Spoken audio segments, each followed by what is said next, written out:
ನಾವು ಗದಗ ಜಿಲ್ಲೆಯಲ್ಲಿ ಒಂದು ವಿಶೇಷ ಕಾರ್ಯಾಚರಣೆಯನ್ನು ನಡೆಸಿದ್ದೀವಿ.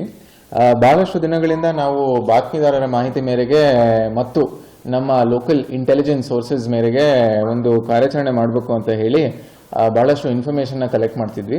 ಹಣನ ಸಾಲದ ರೂಪದಲ್ಲಿ ನೀಡ್ತಾರೆ, ಮತ್ತೆ ಅದನ್ನ ಮತ್ತೆ ಹಿಂಪಡಿಬೇಕು ಅಂತ ಹೇಳಿ ಯಾರು ಜನರಿಗೆ ತೊಂದರೆ ಕೊಡ್ತಾರೆ ಅಥವಾ ಮನಿ ಲೆಂಡಿಂಗ್ ಮಾಡ್ತಾರೆ ಅವ್ರ ಬಗ್ಗೆ ಇನ್ಫಾರ್ಮೇಷನ್ನ ಸಂಗ್ರಹಣ ಮಾಡೋದ್ರಲ್ಲಿ ಬೆಟ್ಗಿರಿ ಭಾಗದಲ್ಲಿ ಒಬ್ಬ ಮನೋಹರ್ ಕಟ್ಟಿಮನಿ ಅಂತ ಹೇಳಿ ಈ ಬಡ್ಡಿಗೆ ಹಣವನ್ನು ನೀಡ್ತಿದ್ದ.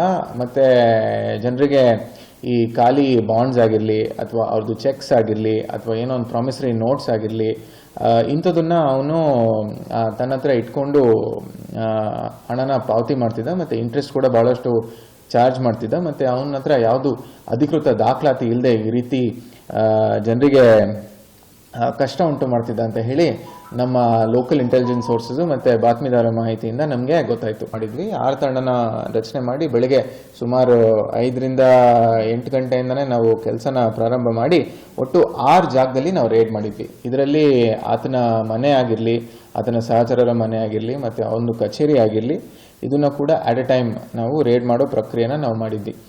ಏನು ಸಿಕ್ತು ಪ್ರಾಪರ್ಟಿಯಲ್ಲಿ ಅಂತ ಹೇಳಿದರೆ ಒಂದು ಸುಮಾರು 157ರಿಂದ 158 ಚೆಕ್ ಲೀವ್ಸ್ ಸಿಕ್ಕಿದೆ. ಬೇರೆ ಬೇರೆಯವರು ಖಾಲಿ ಚೆಕ್ ಲೀಫಲ್ಲಿ ಸೈನ್ ಹಾಕಿ ಕೊಟ್ಟಿರೋದು ನಮಗೆ ಸಿಕ್ಕಿದೆ.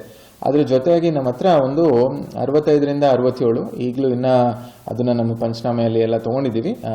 ಕರಾರು ಪತ್ರ ಆಗಿರ್ಬೋದು, ಪ್ರಾಪರ್ಟಿ ಡಾಕ್ಯುಮೆಂಟ್ಸ್ ಆಗಿರ್ಬೋದು, ಅಗ್ರಿಮೆಂಟ್ ಪೇಪರ್ಸ್ ಆಗಿರ್ಬೋದು, ನೋಟರೈಸ್ ಪೇಪರ್ಸ್ ಆಗಿರ್ಬೋದು, ಮತ್ತು ಎಂಟಿ ಬಾಂಡ್ ಪೇಪರ್ಸ್ ಆಗಿದ್ದು ಇಷ್ಟು ಸಿಕ್ಕಿದ್ವು. ಅದ್ರ ಜೊತೆಗೆ ನಮ್ಮ ಹತ್ರ ಒಂದು 8ರಿಂದ 9 ಪಾಸ್ಬುಕ್ ಸಿಕ್ಕಿದೆ, ಒಂದು 11 ಚೆಕ್ ಬುಕ್ ಸಿಕ್ಕಿದೆ, ಅಂದರೆ ಅನ್ಯೂಸ್ಡ್ ಚೆಕ್ ಬುಕ್ಸ್, ಮತ್ತು ಒಂದು ATM ಕಾರ್ಡ್ಸು, ಮತ್ತು ಕ್ರೆಡಿಟ್ ಕಾರ್ಡ್ಸ್, ಡೆಬಿಟ್ ಕಾರ್ಡ್ಸ್ ಇಂಥವು ಒಂದು 5ರಿಂದ 6 ಸಿಕ್ಕಿದೆ. ಒಂದು 3 ಪ್ಯಾನ್ ಕಾರ್ಡ್ ಸಿಕ್ಕಿದೆ.